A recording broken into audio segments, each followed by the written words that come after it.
que solo sé que si no estás aquí conmigo, nada más tiene sentido.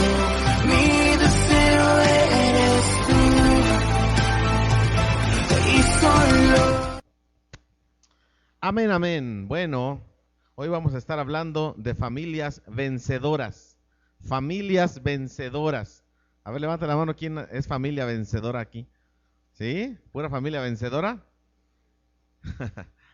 La palabra vencedor implica que ha existido una lucha, que ha existido cierta tensión, que ha existido cierto conflicto, ¿verdad?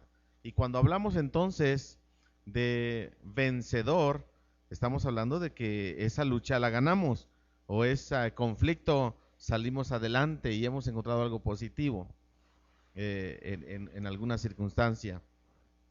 ¿Ustedes alguna vez se han enfrentado con alguna lucha de cualquier cosa, una lucha, un conflicto, una tensión ahí constante, o siguen ahora mismo enfrentando luchas, presiones, circunstancias difíciles en la vida?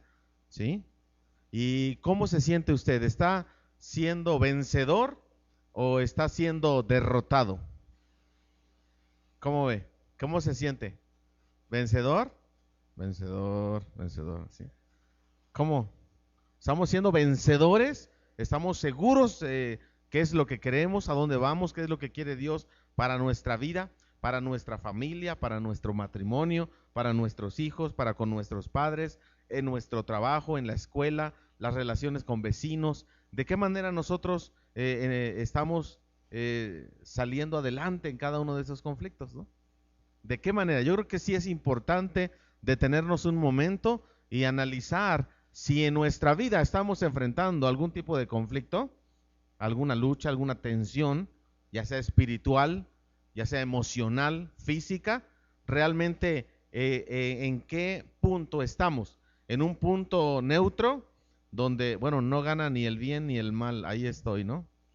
Ya pasamos el punto neutro hacia lo positivo, hacia la victoria, o ni siquiera le llegamos al punto medio. Estamos como que siendo derrotados porque algo falta, algo no está funcionando bien en nuestra vida. Yo creo que sí es momento para analizar, porque el análisis en nuestra vida va a generar tal vez algún tipo de solución.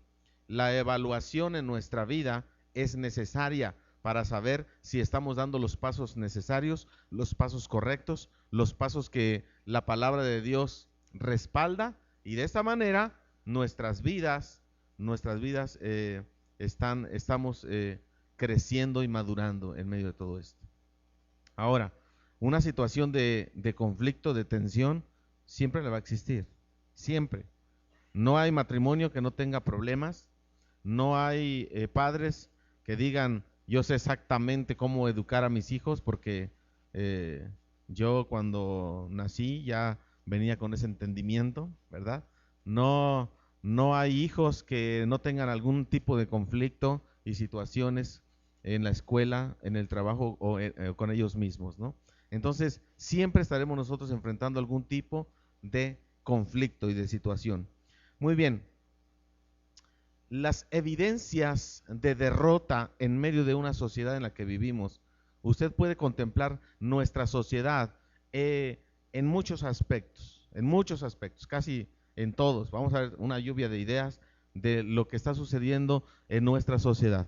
Usted asiste a un trabajo, una empresa, una oficina, usted asiste a un tipo de escuela, ya sea de paga, ya sea pública, usted tiene cierta relación con los vecinos, los de arriba o los de abajo, los de al lado, usted tiene relación con su familia. Todo esto es lo que le llamamos la sociedad que nos rodea, ¿verdad? Donde nosotros nos movemos, donde nosotros vivimos. Usted puede analizar algún tipo de evidencia donde nuestra sociedad está viviendo en victoria o en derrota. ¿Usted qué piensa? ¿En derrota? ¿Por qué? Estresados, en depresión. Hay ciertas características, hay ciertas evidencias que nos muestran que nuestra sociedad, que alrededor estamos viviendo una situación de conflictos que en cierto momento está ganando lo malo, ¿verdad? Lo malo, la inmoralidad sexual, la violencia, ¿qué más? La corrupción, como que está ganando terreno, ¿sí o no? O sea, cada vez es más, ¿verdad? A los grupos de AA donde estamos ministrando, donde nos permiten servir, vemos que cada día llegan más y cada día llegan más niños y adolescentes. Entonces, como que hay un incremento en los vicios, ¿verdad? Alcohol, droga, cigarro, ¿no? ¿Qué más? Hay un incremento en la violencia intrafamiliar. ¿Usted qué piensa? Porque es nuestra sociedad, o sea, usted dice, no, pues en mi colonia casi no se habla de eso, ¿no? ¿No? Así. ¿Usted piensa que cada vez se habla más de divorcio, de niños maltratados, de niños violados, abusados en muchos aspectos? ¿Cada vez se habla más o cada vez se habla menos? Cada vez se habla más. Entonces estamos hablando de un incremento en ciertas áreas difíciles en nuestra sociedad.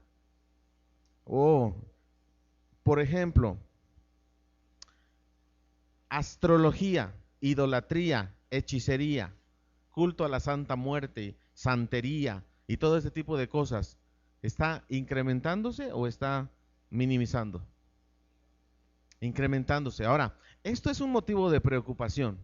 Un motivo de preocupación porque cada vez se supone que son más los cristianos. Las iglesias cristianas están surgiendo por muchos lados, ¿sí o no?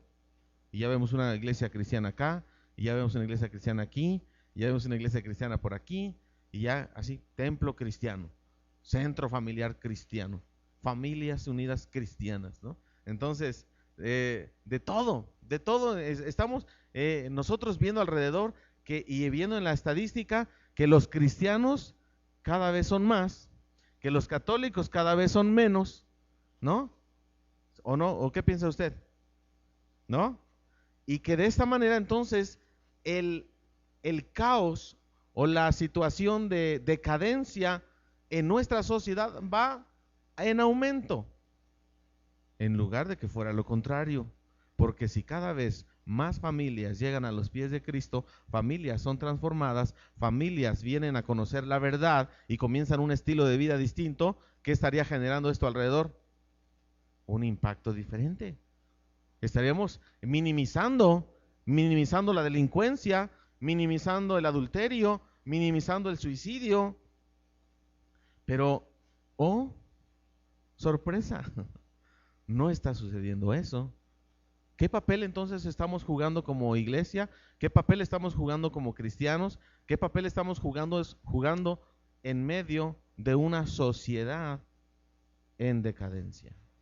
Es importante que nosotros analicemos eso y que nosotros veamos si realmente mi vida está impactando alrededor. Una vida que vence es una vida que impacta. Una familia vencedora es una familia que se le respeta, que le vienen y le preguntan consejos, que le piden consejos y le preguntan acerca de decisiones, acerca de lo que dice la Biblia, acerca de lo que han hecho para ser diferentes. Una familia vencedora es una familia que viene impactando de una manera positiva, que tiene influencia, que tiene liderazgo en medio de una sociedad. Y es importante que nosotros analicemos si realmente somos ese tipo de familias o realmente somos familias que se mezclan entre las demás familias que no conocen a Dios y no hay ninguna diferencia. Son iguales que los vecinos, que el vecino de al lado, ¿no? Son iguales que el vecino de enfrente. No hay ninguna diferencia, no hay ningún impacto. Y yo creo que es tiempo de que nosotros podamos decirle a nuestro Dios, queremos impactar nuestra sociedad, queremos impactar lo que hay a nuestro alrededor. Y vamos a analizar realmente 3 puntos y vamos a ver que en medio de una sociedad que aparentemente está siendo derrotada, qué papel nosotros estamos desempeñando. Número 1, familias vencedoras son aquellas que dejan que Dios tome el control. Familias vencedoras son aquellas que dejan que Dios tome el control. El versículo 1 de nuestro Salmo 127 dice, si el Señor no edifica la casa, en vano se esfuerzan los albañiles. Si el Señor no cuida la ciudad, en vano hacen guardia los vigilantes. Cuando aquí habla de la casa y albañiles, edificar, está hablando, o podemos nosotros entender, acerca del hogar, de la familia. Cuando habla de la ciudad y habla de los que están vigilando, sigue hablando acerca de la familia. ¿De qué manera nosotros, dice, estamos edificando? ¿Edificar cuesta? ¿Cuesta trabajo edificar? ¿Cuesta trabajo tener una buena relación matrimonial? ¿Cuesta trabajo dar buen ejemplo a los hijos? ¿Cuesta trabajo ser un buen trabajador, honesto y hablar con la verdad ante los jefes y compañeros? Cuesta trabajo todo esto, ¿verdad? Edificar cuesta. Dice, en vano, dice, si el Señor no edifica la casa, en vano se esfuerzan los albañiles. Los albañiles son todos los que colaboramos en la familia, todos los que aportamos un granito de arena.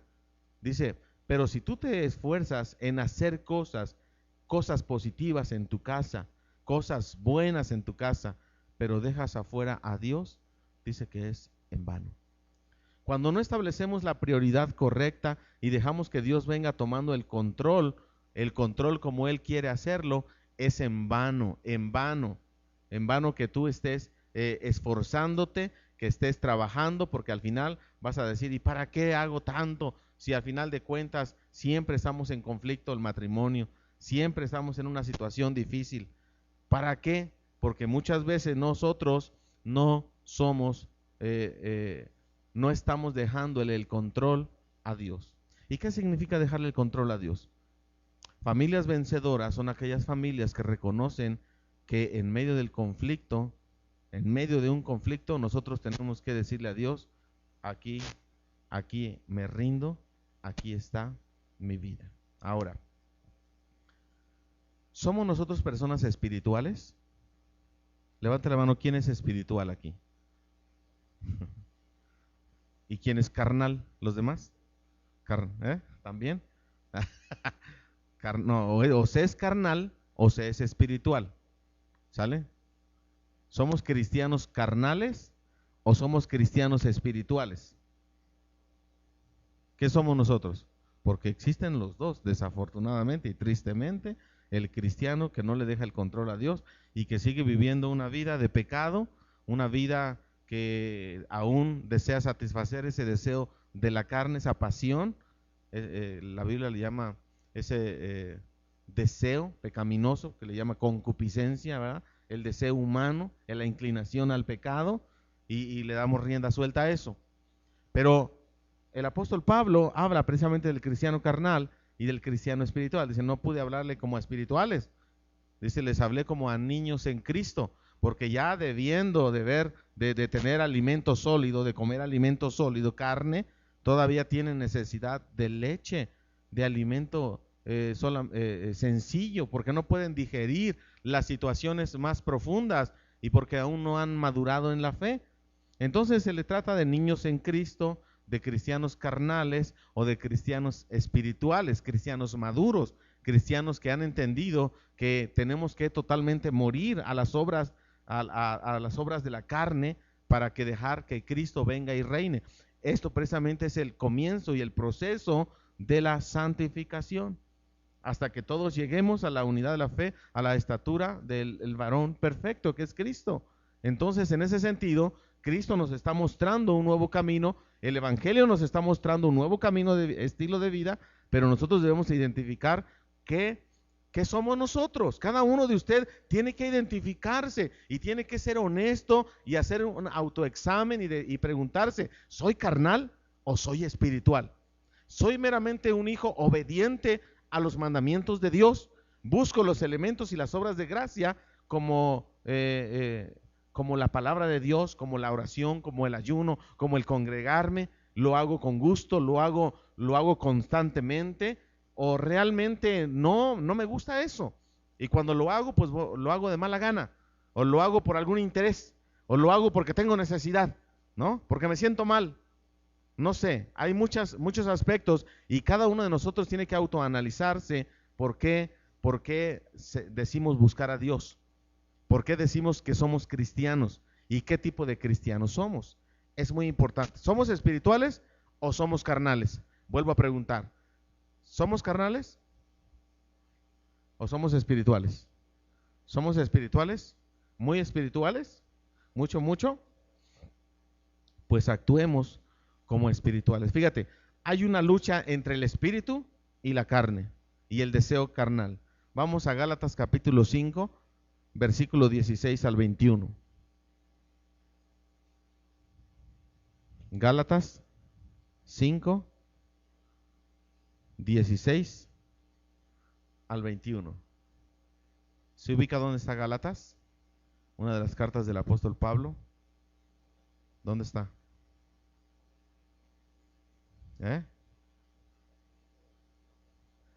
Casi al final. Casi al final. Como unos 8 libros antes del final, ¿no? Gálatas capítulo 5, 16 al 21 dice así: así que les digo, vivan por el Espíritu y no seguirán los deseos de la naturaleza pecaminosa. ¿Qué dice la Reina Valera 60? Satisfagáis los deseos de la carne. Vivid en el Espíritu. Ahora, ¿cuántos de nosotros estamos viviendo en el Espíritu o estamos dejando y satisfaciendo los deseos de la carne? ¿Cuántos de nosotros tenemos ese conflicto y esa lucha? Porque si nos decimos ser familias vencedoras, las familias vencedoras son aquellas que le dejan el control, ¿a quién?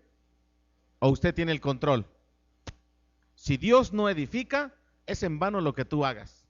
Si Dios no le dejas a Él que obre como Él quiera obrar, que Él moldee tu carácter como Él quiere moldearlo, que tomes las decisiones que Él quiere que tomes las decisiones, entonces es en vano y te van a salir mal las cosas y vas a educar mal a tus hijos y en la economía y en la salud y en muchas cosas se va a repercutir. Gracias, gracias. Esta situación, hermanos, porque nosotros es importante que rindamos toda esta voluntad delante de nuestro Dios. Somos espirituales, actuemos como espirituales. Somos familias vencedoras, dejemos que Dios tome el control y que Dios sea el que venga edificando nuestro hogar, nuestra familia, y que venga bendiciendo a nuestros hijos y bendiciendo nuestra economía y bendiciendo nuestra salud, y deja que Dios haga lo que Él quiera hacer en nuestra vida. Deja que Él tome el control. Deja de estar pensando qué voy a hacer, qué me gusta, qué no me gusta, qué tengo que decidir. Pregúntale a Dios, ¿qué quieres que yo haga? ¿Qué harías tú en este caso? Y en ese sentido, deja que Dios esté tomando el control. Fíjate lo que dice: así que les digo, vivan por el Espíritu y no sigan los deseos de la naturaleza pecaminosa, porque ésta desea lo que es contrario ¿a quién? Al Espíritu, y el Espíritu desea lo que es contrario a la carne. Los dos, ¿qué pasa con estos dos? Se oponen entre sí, de modo que ustedes no pueden hacer lo que quieran. Ahora, ¿tenemos una naturaleza espiritual? ¿Sí o no? ¿Y una naturaleza carnal que se inclina al pecado? ¿Hay una lucha en nuestro corazón? ¿Reconoce usted que hay una lucha? Ahora yo quiero que usted analice quién está ganando. ¿Quién gana? En esta lucha, ¿usted es vencedor o usted es derrotado? ¿De qué manera nosotros estamos actuando, viviendo la vida cristiana? La vida cristiana, la victoria, no depende entonces de tu inteligencia, porque los más inteligentes fracasan en esta área. Los más adinerados fracasan. Los poderosos fracasan en esto. Entonces no se trata ni de dinero, ni de conocimiento, ni de experiencia. Los más experimentados, al suelo, fracasan. Entonces, ¿de qué se trata? ¿Cómo puedo lograr la victoria? Dejándole el control a Dios. Porque lo que yo no puedo, Él sí lo puede. Porque lo que para mí es imposible, para Él es posible. Y fíjate lo que sigue diciendo. Versículo 19. 18. Pero si los guía el Espíritu, no están bajo la ley. 19. Las obras de la naturaleza pecaminosa se conocen bien. ¿Cuáles son? A ver, primeramente, adulterio, y la NBI, ¿cómo lo traduce? Inmoralidad sexual. Adulterio o inmoralidad sexual. Esto es parte de nuestra naturaleza pecaminosa. Le estamos dando rienda suelta a una depravación sexual, porque eso es uno de los grandes conflictos de nuestra sociedad. O no me diga usted que alrededor hay una vida de pulcritud, ¿no? No hay eso, ¿verdad?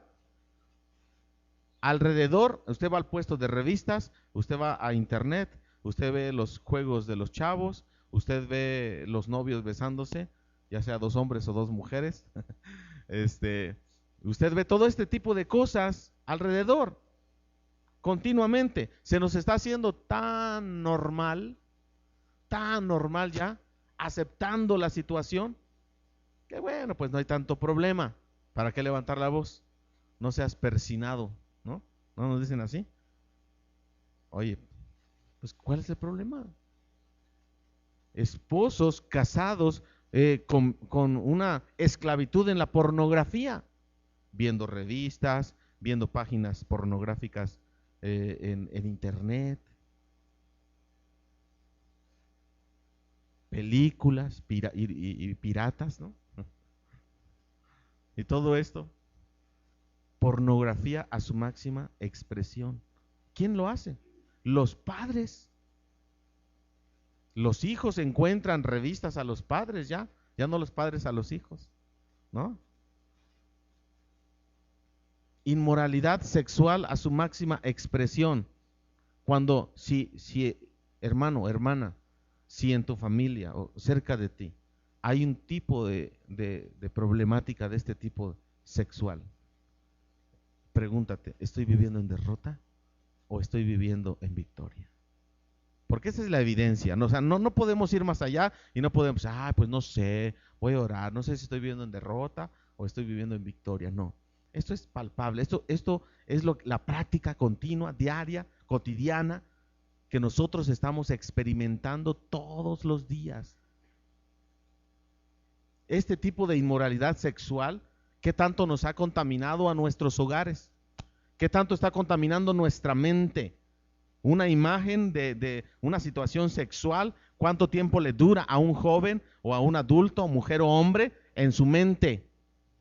¿Qué impacto tiene el diablo en medio de toda esta bombardeo sexual?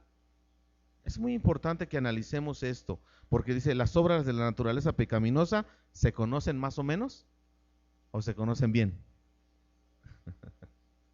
No podemos dudar en eso, hermanos. No podemos andar diciendo, pues a lo mejor sí, a lo mejor no. ¿Qué más dice? Impureza, libertinaje, idolatría. ¿Qué es idolatría? ¿Qué es idolatría? Adorar a dioses ajenos. ¿Ajenos a quién?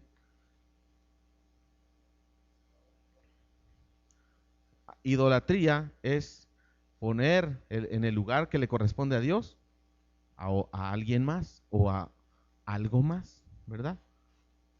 Idolatrías. ¿Cuántos de nosotros estamos teniendo este tipo de práctica idolátrica? Y Dios ocupa el segundo o el tercero o el cuarto. Honestamente podemos preguntarnos, hermanos, honestamente, nuestra vida, esto es personal, esto no es de que, no, pues si mi esposo es muy espiritual, pues yo también. No, no es así. Esto es personal. ¿En qué lugar está Dios en mi vida? Si tú dices que está en primer lugar, demuéstralo, hermano. Demuéstralo solamente, no lo digas así, no lo grites. Si Dios está en primer lugar, manifiesta tu vida espiritual a través de tus obras. Si dices que tienes mucha fe y que Dios ocupa el primer lugar en tu vida, manifiéstalo con la forma que tratas a tu esposa, a tu esposo, a tus hijos, cómo te conduces en el trabajo, manifiéstalo de esta manera. Es importante que lo practiquemos, no que lo digamos, no que lo entendamos, ya lo entendemos todos. El problema no es que no lo entienda, el problema es que no lo practico. Esto es lo que yo tengo que enfocar y tengo que evaluar realmente, ¿soy carnal o soy espiritual? ¿Estoy siendo vencido o estoy siendo derrotado? Pero yo no puedo vivir en mi mente dividida, o mis palabras diciendo una cosa y mi corazón sintiendo otra. El deseo pecaminoso es tan fuerte que pues me lleva, me guía, me va hasta allá y vivo una continua derrota. Cristianos en derrota son cristianos que no impactan. No vamos a impactar así. Nuestra sociedad está requiriendo un cambio positivo, algo que refrene, algo que pare toda esta situación de decadencia. Y la iglesia cristiana, ¿cuál es el papel que está desempeñando? Brujería.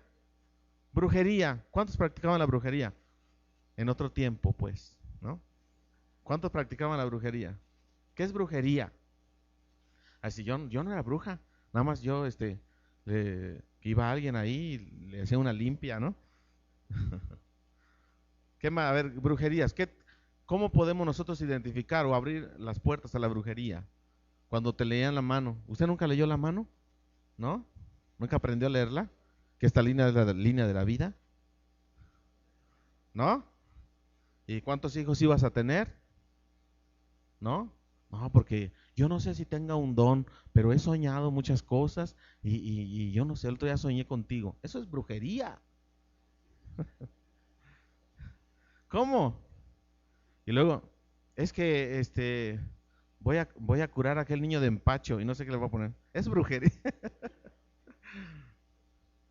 ¿Cuáles son las prácticas de la brujería? ¿A poco no sabe? ¿A poco eso no es algo que se ve aquí con los vecinos alrededor? Amuletos, muy bien. Ese fetiche. ¿Se entierra un cuchillo en dónde? Para que no llueva. Las veladoras. Bueno, eso es idolatría. ¿Sí? ¿Nunca le hicieron a usted un trabajito con un huevo y quedaba bien podrido el huevo, ¿no? Que se asustaban. Sí, que vamos a curarlo de espanto porque tiene cosas ahí, ¿no? Y luego, no, pues vamos a hablarle a la vecina, doña Chonita, porque doña Chonita dicen que ella viene y como ella tiene buena vibra, se va a ir el espíritu que no se quiere ir. No se ha ido. ¿Sabes por qué no se ha ido el espíritu de tu primito o de tu abuelita? ¿Sabes por qué no se ha ido el espíritu? Porque todavía tienes tú algunos resentimientos ahí. Eso dicen los brujos, ¿sale? Eso es brujería. ¿Qué tanto le estamos haciendo caso a este tipo de brujería, hechicería, idolatría, fetichería, ocultismo? ¿Cuántas cosas? ¿Le hemos abierto las puertas a esto? La situación espiritual está tremenda, atacando, y nosotros hay veces que ahí estamos, carnalotes, abriéndole las puertas. ¿A poco sí es cierto? ¿No? Y esto le da lugar a el diablo. Odio. Algunos de aquí odiamos todavía. Tenemos algún tipo de resentimiento, de amargura contra alguna persona que nos hizo daño y no la podemos ver. Alguna persona que nos está haciendo daño ahora, que son nuestros enemigos, ¿no? ¿Qué tanto estamos odiando? Esto, si tú tienes un resentimiento, si tú tienes amarguras en tu vida, si tú tienes sed de venganza, si tú ves a una persona y quisieras que se muriera, ¿no? Si tú quieres enterrar a tu suegra boca abajo, ¿no? Para que si se quiere salir se vaya más para abajo, ¿no? Esto es odio, ¿sale? Entonces, es importante que nosotros analicemos cómo está. Discordias, celos. ¿Somos celosos? Más o menos, ¿no? Lo normal, ¿no? Celos. ¿Qué más? arrebatos de ira. Arrebatos de ira. No, pues aquí puro tranquilito, ¿no? No grites, no estoy gritando, ¿no? Con esos arrebatos de ira, ¿has tenido algún tipo de problema? Vean Neuróticos Anónimos. ¿Has tenido algún problema con tus arrebatos de ira? Y que después digas, perdóname, no quise decir lo que dije, ¿o cómo? Lo que dije no lo sentía, es que fue el momento. Y es que me hiciste enojar, ¿no? Y me hiciste enojar, pues le echas la culpa al otro, ¿no? Los arrebatos de ira, ¿tienes problemas con eso? Estás viviendo entonces una vida en derrota, una vida carnal. Sí, hay ira, pero yo creo que aquí no hay iras, ¿o sí? Rivalidades, ¿tienes algún tipo de rivalidad? A donde llegas, tienes el conflicto con las personas, llegas a una oficina, al trabajo y tienes conflicto con alguien, tienes rivalidad. Llegas a la escuela y tienes conflicto con alguien, o con la autoridad, tienes conflicto con algún tipo de autoridad, con los padres, con los maestros, con los jefes, tienes conflicto, te estás quejando de todo esto, no estás contento con lo que tienes, no estás contento con tu sueldo, no estás contento por la colonia donde vives, no estás contento por muchas cosas que suceden a tu alrededor, y eso te molesta, y estás en problemas, y todo te causa irritabilidad, disensiones, sectarismos, envidias, borracheras. ¿Cómo ve la borrachera? ¿Usted ya no practica la borrachera? Nada más de vez en cuando, ¿no? ¿Ya para nada? ¿La borrachera? ¿Se fue la borrachera? ¿O aún? No, pues una copita de vez en cuando. Una copita no es mala, ¿no? ¿O sí? Una no es ninguna, dos son una, y como dos son una, pues una no es ninguna, entonces, y así se la sigue. Y así se la sigue, ¿no? ¿Cómo ve? Borracheras. Borracheras. Es importante que nuestros ambientes donde nosotros nos convivimos, orgías y otras cosas parecidas, les advierto ahora, como antes lo hice, que los que practican tales cosas, ¿qué pasará con ellos? ¿Y a quién les está hablando? ¿A poco les está hablando a los pecadores que no conocen a Jesús? ¿A quién les está hablando el apóstol Pablo? A la iglesia. ¿Por qué será? En la época del apóstol Pablo ya sucedía esto. Imagínate 2000 años después. Que si ahorita estamos viendo un aumento, una decadencia, imagínate en qué situación estamos ahora. Es muy importante. Dice, si Dios no cuida el hogar o la ciudad, en vano van a velar los guardias. Si tú estás tratando de vigilar que todo esté funcionando bien, si tú estás tratando de checar que todo esté bien, pero si Dios no está respaldando tu vigía, entonces no sirve de nada. ¿Qué dice Primera de Pedro 5, 8 y 9? Primera de Pedro 5, 8 y 9. ¿Qué dice? A ver, ¿alguien me ayuda a leer? Primera de Pedro 5, 8 y 9.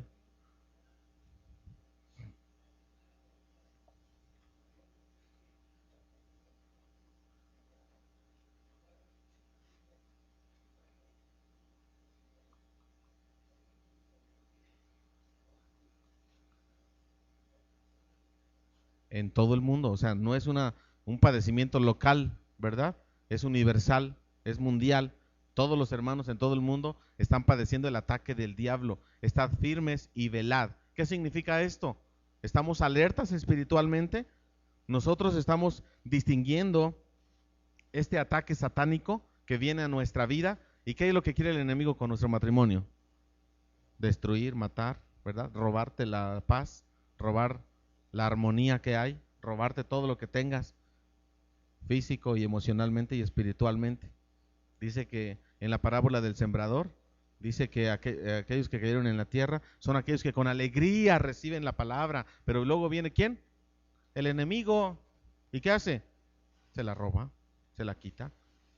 El enemigo quiere venir y quiere quitarte el gozo, robarte, matarte, destruir tu familia, destruir tus emociones, que estés ahí todo deprimido, desanimado, solo, triste y angustiado, ojeroso, cansado y sin ilusiones, ¿no? Ahí quiere que el enemigo que tú estés. ¿Y nosotros cómo estamos respondiendo ante ese ataque satánico? Dice que el diablo anda como ¿quién? Como un león rugiente, buscando a quien devorar. Él anda buscando a quien devorar, pero si se encuentra con una iglesia, con una familia o con una persona carnal, ¿qué va a suceder? Si se encuentra con una persona que está viviendo en derrota, que no es espiritual, que no le gusta leer la Biblia, que no le gusta practicar la palabra de Dios en su vida, que no le gusta orar, que se congrega de vez en cuando, que nunca ha servido en un ministerio y ni siquiera le interesa servir y aportar de lo que Dios le ha dado, bendecir a los demás. ¿Cómo? Va a venir el diablo, el león rugiente. ¿Y qué va a pasar? A un chimuelo se los va a devorar. ¿Sale? Aunque esté chimuelo este león, se los va a devorar. ¿Por qué? Porque no está Dios tomando el control de nuestra vida, porque Dios no está teniendo esa cobertura que Él quisiera darnos, pero que nosotros la estamos rechazando por nuestra carnalidad. Entonces, en primer lugar, familias vencedoras son aquellas que dejan que Dios, ¿qué? Tome el control. Otra vez pregunto, ¿usted es espiritual o es carnal? Número 2, familias vencedoras son aquellas que se enfocan en lo importante. Versículo 2 de nuestro Salmo 127. ¿Qué dice Efesios 6:12? ¿Se lo sabe de memoria? Efesios 6:12, porque nuestra lucha, ¿qué? Nuestro contra carne ni sangre, ¿verdad? Sino contra quién es nuestra lucha. Contra principados, contra potestades, contra gobernadores de las tinieblas. ¿Qué más? ¿Se lo sabe de memoria o no? Efesios 6:12 y 13.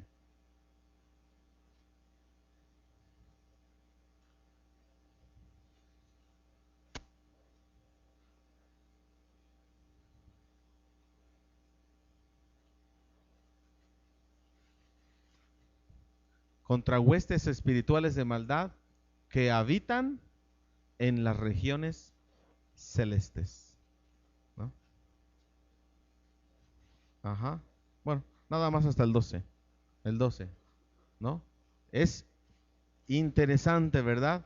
Nuestra lucha contra quienes. Los espirituales tienen luchas. ¿Y contra quiénes? ¿Es contra tu vecino? ¿Es contra aquellos violentos que andan asaltando ahí? No, ¿verdad? El diablo y sus maquinaciones anda haciendo todo esto. Nuestra lucha es con él. ¿Y cuáles son las armas que Dios nos ha dado? Para contrarrestar esto.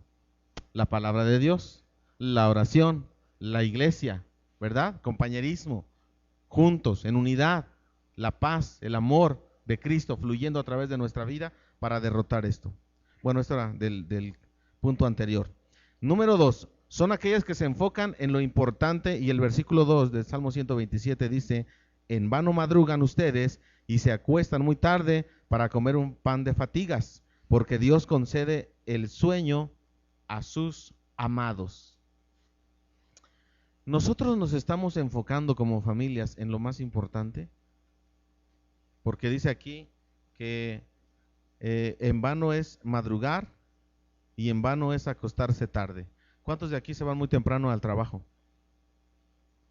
¿Sí se van temprano a trabajar? ¿La mayoría o no? ¿Y regresa tarde o regresa temprano? ¿No? Y luego dice, pues tengo que algunas deudas que pagar, me voy a quedar un poco más en la oficina, voy a trabajar un poco más sábado y domingo, y bueno, es una continua trabajo, ¿verdad? ¿Y qué pasa cuando es tanto el trabajo? ¿Qué pasa con la familia? ¿Qué pasa con la familia? Estamos hablando de familias vencedoras. Se descuida la familia, se descuida la relación con los padres, se descuida la relación con el esposo o la esposa, ¿sí? ¿Habrá algún tipo de conflicto? ¿Usted se ha enterado por ahí que alguien tenga conflictos porque casi no pasa tiempo con la esposa o el esposo? ¿No? O que alguien no pase tiempo casi con sus hijos, ¿sí? ¿Habrá algún tipo de conflicto ahí que se genere por mucho esfuerzo, por mucho trabajo? Entonces debemos de estar enfocados en las cosas importantes, porque ¿de qué servirá en 15, 20, 30 años que usted haya trabajado muy duro, que usted se haya esforzado muchísimo? ¿Habrá valido la pena si al final usted va a terminar solo, triste? Si al final sus hijos se van a perder en la droga y en el alcohol, si al final sus hijos van a fracasar en el matrimonio, ¿de qué servirá entonces tanto esfuerzo ahora? Porque si tú trabajas, ¿para quién trabajas? Ay, yo me esfuerzo tanto y es para ustedes y así me pagan y así valoran ustedes el esfuerzo que yo hago, ¿verdad? ¿Qué es lo que les decimos cuando no se portan bien, cuando no sacan buenas calificaciones, cuando andan de rebeldes? ¿Qué les decimos? Trabajo así porque te amo, porque quiero lo mejor para ti, porque cuando yo fui niño no tuve lo que tú tenías, ¿no? ¿O no? A mí me pegaban y me pegaban bien, o como yo te pego ahora, una nalgada sobre el pañal y lloro yo, ¿no? Y el niño hace su escandalazo, ¿verdad? Su berrinchote ahí en el centro comercial, en la calle, avergonzando a la madre, avergonzando a los padres, haciendo berrinchotes porque no sabemos disciplinar, porque a nosotros nos disciplinaron tanto que ahora nosotros no queremos disciplinar nada, ¿verdad? Porque hubo abusos extremos muchas veces, físicos o psicológicos, que ahora le damos rienda suelta, que el niño haga lo que quiera, que diga lo que quiera, que diga groserías. ¡Ah! Mira qué chistosito se ve el niño diciendo esta grosería, ¿no? Y le aplaudimos. Entonces el niño crece creyendo que eso es normal, que eso está bien, y cuando es adulto y le falta el respeto a alguien y entonces tiene problemas, va a llegar a un choque y va a decir, pero esto lo aprendí en casa, ¿cómo que está mal? Aunque ya cuando somos adultos ya sabemos, ¿verdad? Lo que es bueno y que es malo, no le podemos echar la culpa, no, pues así me lo enseñaron en casa, ¿no? Es muy importante ser responsables. Entonces, las relaciones interpersonales con nuestra familia extendida, ¿qué tal? Con nuestros amigos, con nuestros compañeros. ¿Qué tanto relación tenemos y qué tanta es la amistad profunda que nosotros entablamos con la gente? ¿Somos amigos verdaderamente? ¿Nos preocupamos por las personas? ¿O estamos ensimismados en situaciones materiales, en situaciones ministeriales, ¿no? En situaciones de dinero, de deuda, que nos importa poco la relación con los demás? Y cuando tenemos relación con los demás, salimos en conflicto porque estamos irritables, porque estamos ansiosos, porque estamos preocupados, porque estamos idos, ¿verdad? No estamos enfocándonos en lo más importante. Después de Dios, lo más importante son las personas que Dios ha puesto a tu lado. ¿Y para qué? Para que las ames, para que les compartas tu experiencia con Dios, para que las bendigas, para que tú les compartas lo que Dios ha hecho en tu vida y ellos también vengan a experimentar la paz que tú estás sintiendo, el amor que tú estás experimentando, que también ellos lo puedan tener. Esto es lo más importante. Después de la relación con Dios, lo más importante en las relaciones son las personas, no es el trabajo. No es el trabajo, son las personas que Dios ha puesto a tu lado. ¿Estás tomando en cuenta esta situación?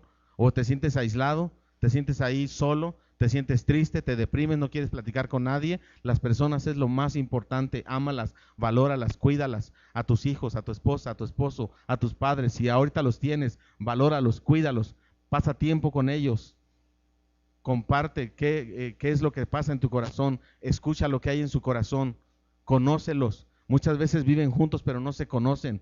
Muchas veces pasan mucho tiempo, años juntos, pero nunca han entablado una relación profunda de amistad, de compañerismo, de comprensión. Esto es lo que Dios dice. ¿De qué te sirve pararte tan temprano y acostarte tan tarde si al final no eres feliz? Si al final las personas que están a tu lado no quieren estar contigo. Si al final no te respetan, te tienen miedo, ¿no? Es bien importante toda esta situación en la relación interpersonal. Es muy importante. Mucho trabajo, muchas deudas, implica poco tiempo para la gente. Queremos vivir bien, pero no lo logramos. Queremos tener cosas materiales para vivir bien, pero nunca lo logramos. Nunca nos satisface el vivir bien. Nunca. El trabajo, las deudas, nunca se acaban. Nunca. ¿De qué servirá entonces tener tantas cosas si al final no tengo lo más importante? Que son mis hijos, que es mi esposa, que son mis padres. Y pasó el tiempo y mis padres o los padres fallecen y voy a decir, ¿por qué no pasé más tiempo con ellos? Y voy a estar ahí lamentándome y voy a estar triste. ¿Por qué no pasé más tiempo con ellos? En lugar de hacer esto, en lugar de hacer aquello que no valía tanto la pena, ¿por qué no pasé tiempo con la gente? Con los que más querían y con los que me querían a mí. Ahora ya no los tengo y ahora ¿qué voy a hacer? Al ratito viene el divorcio y ¿por qué no pasé tiempo? ¿Por qué no hice esto? ¿Por qué no hice aquello con mi esposa o con mi esposo? ¿No? Y número 3 y último, familias vencedoras son aquellas que dan fruto. Versículo 3 al 5. Los hijos son una herencia del Señor. Los frutos del vientre son una recompensa. Como flechas en las manos del guerrero, son los hijos de la juventud. Dichosos los que llenan su aljaba con esta clase de flechas. No serán avergonzados por sus enemigos cuando litiguen con ellos en los tribunales. Familias vencedoras son aquellas que dan fruto. Primeramente una reproducción biológica y también una reproducción de ideas, de filosofía de vida. Una reproducción de una enseñanza, de un modelo de vida hacia las siguientes generaciones. ¿Cómo serán las siguientes generaciones? Porque muchos de nosotros decimos, es que en el tiempo de los abuelos, ¿no? En el tiempo de mis padres o cuando yo era niño la cosa era distinta. ¿Qué estarán diciendo nuestros hijos en unos cuantos años? Estas próximas generaciones, ¿cómo estarán hablando de nosotros? Estos que vivieron en la década del... ¿Qué década estamos? ¿Del 2000? ¿De los 10? ¿O de los 20? ¿De los 10? En la década de los 10 del siglo XXI, ¿no? Esos padres. Porque nosotros podemos distinguir así ciertas características de algún tipo de generación, que la de los 60s, del 70s, 80s, los ochenteros. A ver quiénes son ochenteros aquí. De los 90s. Yo soy de Chabelo para acá, yo soy más joven, ¿no? De los, ¿no? Entonces, ¿qué estarán hablando las nuevas generaciones? Los chavos que van creciendo. ¿Estaremos siendo modelos? ¿Estaremos siendo ejemplos que vamos a ser recordados bien? Que van a decir, oh, mis padres me enseñaron principios, valores. Mis padres trataron de obedecer la palabra de Dios y entonces eso va a quedar marcado. Eso es lo que queda más marcado en las generaciones que vienen. El ejemplo, el modelo que nosotros estemos presentando. Si nosotros vivimos la palabra, nuestros hijos van a ser impactados por eso.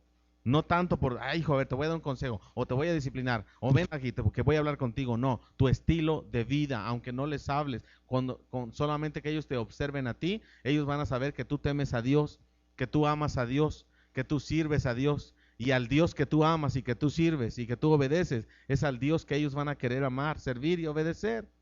Esa es la ley natural del modelo y el ejemplo y el discípulo, del maestro y del discípulo. Esto fue lo que hizo Jesucristo. Los demás observaban mientras Él actuaba. Luego Él mandaba y observaba y corregía. Y de esta manera Él fue el maestro por excelencia. ¿Qué tan maestros somos nosotros para con nuestros hijos? ¿Qué modelos estamos siendo nosotros para ellos? ¿Qué fruto estamos dando? Porque dice la palabra de Dios que herencia de Él son nuestros hijos. Son herencia, algo de mucho valor, algo preciado, es una herencia de Dios. Y dice que son como saetas o como flechas, ¿verdad? ¿En manos de quién? Del guerrero o del valiente. En manos del valiente. ¿Quiénes son los valientes? ¿Sí? Tenemos los valientes. ¿Y quiénes son las flechas? A ver. Cuando hace esta figura, el escritor de los Salmos, esta figura del guerrero, con la saeta, o el valiente con la flecha, está hablando precisamente del padre, y está hablando que la flecha es el hijo. Y dime tú, ¿para qué se usa una flecha, una saeta? ¿A dónde pega una flecha? A un blanco. Puede ser amigo también. La flecha se apunta hacia un blanco. Es decir, que tus hijos tienen que tener un propósito de vida. ¿Hacia dónde? Decimos, ¿hacia dónde van estas nuevas generaciones? Pues hacia donde tú las mandes, ¿no? ¿Hacia dónde van nuestros hijos? Hacia donde tú quieras mandarlos. Hacia allá van. Ya sea que la flecha dé en un blanco un propósito positivo, o ya sea que la flecha se rompa y te pegue a ti. Ya sea que la flecha se rompa, o sea, nuestros hijos haciendo una mal labor con respecto a eso, de educar a nuestros hijos o ser modelos para nuestros hijos, y cuando lance la flecha se rompe y me pega a mí. ¿Cuántos conflictos de hijos con padres podríamos nosotros observar? ¿Cuántos conflictos podríamos nosotros distinguir a nuestro alrededor de hijos enemigos de los padres? ¿Usted ha experimentado eso alguna vez? Hijos odiando a sus padres y padres odiando a los hijos. La saeta no fue lanzada correctamente. La saeta fue lanzada y se quebró y le pegó a ellos mismos. O la saeta puede llegar un fruto correcto, un fruto que impacte, un fruto de un modelo correcto que hemos presentado con la sociedad. Padres y hijos aportando cosas positivas, modelando vida en un mundo de derrota. Hermanos, alrededor nuestra sociedad está demandando una cristiandad diferente. Alrededor nuestra sociedad está demandando que los que nos decimos cristianos vivamos vidas distintas, vidas que impacten, vidas que alguien quiera seguir. Las nuevas generaciones están buscando modelos a quien seguir, ejemplos a quien seguir. ¿Estarán encontrando esos modelos en los padres o los estarán encontrando en los artistas, en los cantantes? ¿En quién estarán encontrando esos modelos? ¿No? Es importante que nosotros analicemos esto, hagamos una autoevaluación de lo que está sucediendo en mi vida. Soy un hombre espiritual, soy una mujer espiritual, soy una familia que verdaderamente le teme a Dios. Vivámoslo así y vivamos con temor y temblor, porque Dios tiene cosas preciosas para nosotros. Es importante, dice que cuando venga una situación difícil, bienaventurado el que tenga su aljaba llena de estas flechas, llena de amigos, llena de personas que te aman, y cuando tengas un conflicto, bienaventurado, porque todos te protegerán y te ayudarán. Amén. Cierra tus ojos, por favor. Inclina tu cabeza. Padre Celestial, en el nombre de Jesús, te alabamos y te damos gracias porque nos permites, Señor, comprender tu palabra con respecto, Señor, a lo que tú quieres para nuestra familia. Somos familias vencedoras, no por nosotros, sino por aquel que murió en la cruz. Somos familias de victoria, porque tú moriste en la cruz para derrotar toda obra del diablo, para derrotar todo pecado, Señor, y derrotar a la muerte, porque ahora tenemos vida, victoria, Señor, sobre todas las cosas por Cristo Jesús. Y ahora podemos decir, todo lo puedo en Cristo porque Él me fortalece. Pedimos, Señor, ahora que tú bendigas a las familias de tu iglesia. Que bendiga, Señor, a cada uno de los que estamos aquí, representando una familia. Te necesitamos, Señor. Al hacer un análisis, tal vez hemos salido reprobados, o tal vez no, Señor. Pero cualquiera que sea la respuesta, Señor, pedimos ayuda de todas formas. Pedimos perdón por nuestros pecados y pedimos que tu presencia espiritual en nuestros corazones sea fuerte, Padre. Aumentanos a la fe, a la acción. Aumentanos, Señor. Quita toda incredulidad y permite que podamos creer que tú eres un Dios que tiene misericordia, que nos ama y que se compadece de sus hijos. Enséñanos, Señor. A ti es la gloria, a ti es la honra, a ti es el poder. Bendícenos, Señor, en esta hora y gracias por este tiempo que nos permites estar en este lugar. Gracias, Señor, por tu misericordia. Gracias por tu amor y gracias por tu mensaje. Enséñanos a vivir vidas cristianas que impacten a un mundo perdido, a un mundo en necesidad, a un mundo sin esperanza, porque allá afuera hay mucho dolor, hay mucha tristeza. Señor, nosotros tenemos el gozo, tenemos la alegría, tenemos la paz, tenemos al Dios Todopoderoso y permítenos, Padre, ser un impacto positivo a la sociedad. En el nombre precioso de tu Hijo amado, nuestro Señor y Salvador Jesucristo. Amén.